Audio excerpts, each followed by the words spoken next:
ये सबू जो रहिला ये सबूर आधार होउची कौन? ये सबूर चेतना आसीची कौठू?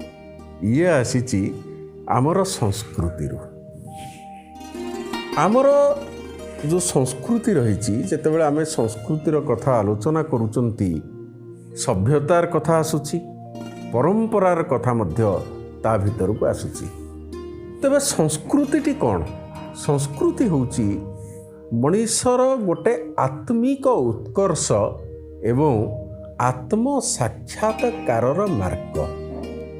भौतिक सुख पाई विभिन्न साधनर विकास करी आम जीवन को तदनुरूप संचालित करिवार जो प्रवृत्ति हेउछि सभ्यता, जहाकू आमर जो माने प्रगतिवादी विचारक माने रहिचंती से माने एटाको कहिथांती भौतिक संस्कृति, मटेरियल कल्चर।